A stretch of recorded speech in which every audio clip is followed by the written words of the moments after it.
런던에 있었죠? 네, 런던에서 지금 런던에서. 세월의 흐름과 네.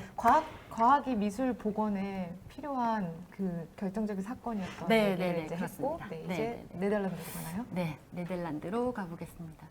제가 굉장히 좋아하는 도시인데요. 네, 네덜란드로 가보겠습니다. 네덜란드 암스테르담에 가면 이 국립미술관처럼 뭐 국립미술관인 라이크스뮤지엄이 있어요. 여기 이제 가면 굉장히 많은 명화들이 소장이 되어 있는데요. 그 중에서도 뭐 국보 1호라고 할 수 있는 작품이 렘브란트의 야간 순찰이라는 네. 작품입니다. 네, 이 작품은 지금도 온라인 라이브로 이 작품을 그 복원하는 걸 생중계를 해주고 있다고 해요. 아, 그럼 아직도 복원 중인 작품인 거예요? 복원 중이라기보단 그렇죠. 조사 연구에 훨씬 더 초점을 맞춰서 이 작품을 다시 보는 대수술 오퍼레이션 나이트 와치 이렇게 해가지고 프로젝트를 진행하고 있고 생중계를 해주고 있다고 하는데요. 생각하기에 저희가 복원을 한번 하면 끝일 것 같지만 사실은 시간이 흐르면서 또 문제가 발생하기도 하기 때문에 뭐 계속 사이클이 있는 행위라고 볼 수가 있어요. 그래서 지금 보면 한 350년 동안에 한 25번 조금 더 얘기를 드릴게요. 네. 지금 이 화면에서 왼쪽에 있는 좀 어두운 그림이 복원 전이라고 할 수 있고요. 그리고 오른쪽에 있는 것이 복원 후에 밝아진 그림인데요. 사실은 이 그 렘브란트의 그림이 여러 번 수차례의 복원이 있었다고 말씀을 드렸잖아요. 굉장히 크기가 크고 무거운 작품인데 왜 사람들의 심리가 이런 데에 와서 작품을 공격하는 경우가 있어요. 공격이라 하면 반달리즘이라고 하는데 네네.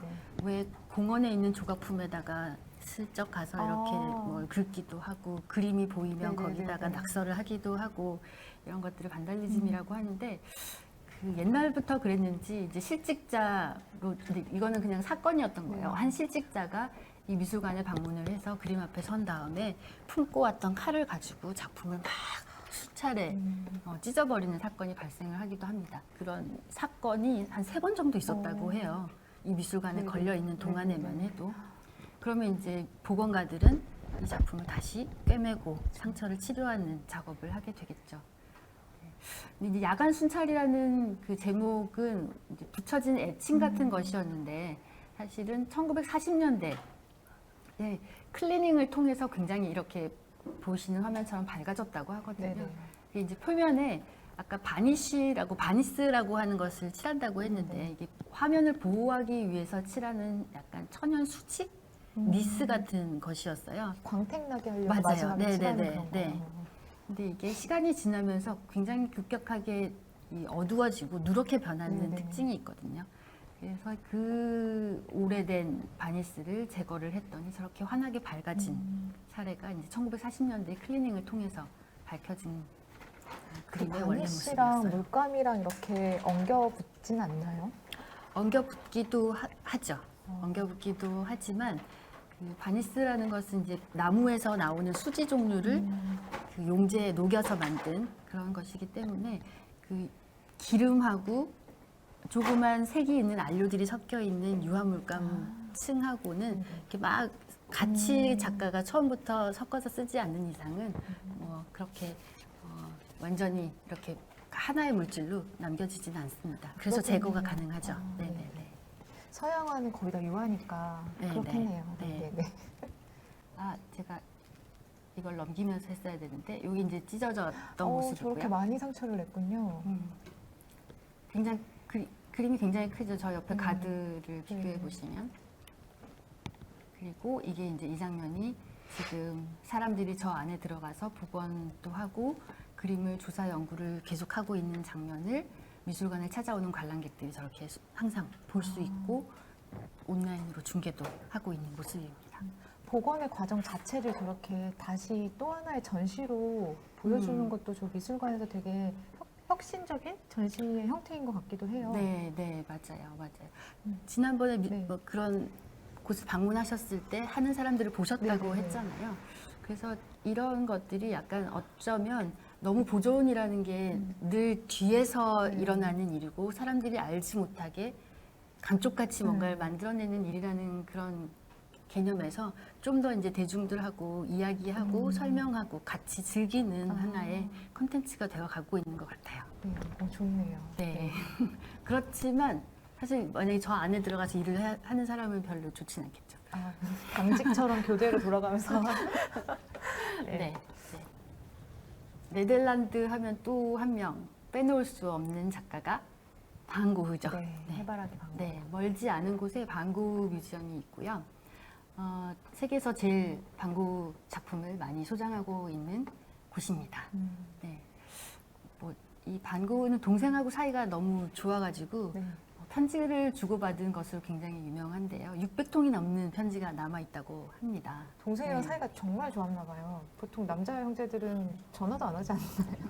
근데 이제 동생이 이 고흐의 작품을 팔아주는 아. 미술 중개인처럼 역할을 했거든요. 사실은 네네네. 이익 관계가 얽혀 있었던 형제군요. 그렇습니다. 네네. 네. 제가 편지를 한 통, 그 중에서 네. 편지를 한 통 읽어드리고 싶은데, 제가 이건 책을 외우지는 못했기 때문에 책을 보면서 읽어드려야 돼요. 네. 자, 지금 화면에 떠 있는 그림 3개를 보시면서 잘 들어보세요. 그림 3개는 각각 다 다른 그림이에요. 똑같은 그림이 아니고요. 다른 그림입니다. 사랑하는 동생 태호야, 이번 그림은 단순히 내 침실이야. 하지만 이 그림에서 주목해야 할 것은 바로 색이야. 벽은 창백한 보라, 바닥은 빨간 타일이야. 침대 머리와 의자는 신선한 버터 노랑, 침대보와 베개는 아주 밝은 레몬 그린이야. 이불은 스칼렛 레드, 창문은 초록, 테이블은 오렌지, 세면대는 파랑, 문은 라일락색이야. 벽에는 초상화가 있고 거울과 수건거리 몇 가지 옷이 있어. 그림에 흰색이 없으니 액자가 흰색이어야겠다. 색은 일본 판화처럼 납작하고 입체감 없는 색이 될 거야. 내일 아침 일찍 일어나 상쾌한 아침 빛에 작업을 시작해야겠다. 1888년 10월 빈센트. 이런 편지를 보냈습니다. 자, 그런데 지금 이 편지에서 묘사하고 있는 똑같은 베드룸이라는 침실이라는 그림이 총 3작품이 남아 있는데요. 3번을 그린 건가요? 맞아요. 처음 그리고 나서 작품이 홍수가 나면서 망가져서 다시 하나를 그렸다고 하고요. 네. 그리고 망가진 그림은 다시 복원을, 그 당시에도 복원관이 있었을 테니까요. 복원을 해서 한 점이 있고, 다시 그린 그림이 하나 있고, 그리고 가족을 위해서 다른 사이즈로 작게 그린 또 한 점이 있다고 합니다. 네네. 어떠세요? 그 편지에서 설명한 색들이 여러분들 눈에 보이나요? 셋다 뭐 3점을 다 똑같은 색을 쓰지는 않았으니 다를 것 같기는 한데, 아까 분명히 벽이 창백한 보랏빛이라고 했는데 지금 보면 다 하늘색? 그죠? 하늘색? 하늘색이 됐잖아요. 뭘까요? 방고가 잘못 쓴 걸까요? 잘못 그린 걸까요? 방고가 시력이 안 좋았나요? 색 구분하는 데 문제가 있었을까? 글쎄요. 작품을 조사하던 과학자들이 끝부분에서 조그만 물감 조각을 떼어내서 관찰을 해보았더니 이 파란 벽에 칠해진 파란 물감이 원래는 이 보랏빛이었다는 것을 찾아냅니다. 세월이 흘러서 색깔이 변한 건가요? 네, 지금? 네. 그런 걸로 추정을 할 수가 있는데요. 보통 보랏빛은 저희가 파랑하고 빨강을 섞어서 만들잖아요. 그런데 이 빨간색이 이때 사용한 방고가 사용한 빨간색이 이 코치니라고 하는 연지벌레 네,를 사용했다고 해요. 그런데 이 연지색의 특징이 색을 자외선을 받으면 색이 금방 날아가 버린다고 하거든요. 그러니까 파랑과 빨강을 섞어서 보랏빛을 칠했는데 이 빨강 빛이 시간이 지나면서 서서히 날아가 버린 거죠. 그래서 파란 빛이 남았던 것으로 이제 추정을 하고 있고, 실제로도 과학자들이 이렇게 찾아보았더니 표면에서는 그 빨간 입자들이 많이 사라졌지만 아래층에는 아직도 이 빨간 연지색이 남아 있는 걸 확인할 수 있었다고 합니다. 재밌죠? 네, 저 엄청 네. 재밌네요. 맞아요. 딸기 우유에 들어가는 그 색깔이 저 연지벌레 맞아요. 색깔이에요. 맞아요. 네네네, 맞아요. 네네. 그림이 자외선을 받아서 붉은색이 그럼 바랜 거군요. 결론은 그렇네요. 네네네네. 그래서 작품들을 이렇게 햇빛에 직접 쏘이면 안 되고 막 그런가 봐요. 네, 보관할 때도 맞습니다. 그렇고. 네, 네. 네네네. 네. 저는 이 편지에서 네. 그 뭐 액자를 흰색으로 해야 돼 뭐 그런 얘기가 있었잖아요. 네, 네. 그게 무슨 소린가 했는데 태호가 그림을 팔아줘야 되니까 아, 그럴 수 팔기 위해 액자는 뭐 색으로 했고 이런 뜻이었나 봐요. 네, 네. 조금만 더 떨어진 시외로 나가면 암스테르담에서 조금 떨어진 곳으로 가면 크렐러 밀러라고 하는 미술관이 또 하나 더 있어요. 이 크렐러 밀러 미술관은 방고흐의 작품을 두 번째로 많이 가지고 있는 미술관입니다. 방고흐 미술관 다음으로. 이 미술관에서의 한 일화는 이 미술관에서 일하는 한 큐레이터가 학예사가 지금 저렇게 들꽃이 그려진 정물이라는 작품을 조사하던 중에 원래는 이게 구입을 할 때는 방고흐 것이라고 구입을 했다고 네네. 하거든요. 그런데 2000년 초반에 엑스레이를 찍어봤더니 이 꽃그림 아래에 남자 누드 두 개가 있었다고 해요. 그래서 이 학예사는 고흐가 남긴 누드 그림은 없거든요. 그래서 이 그림이 방고흐의 것이 아닐 것이다 라고 했고요.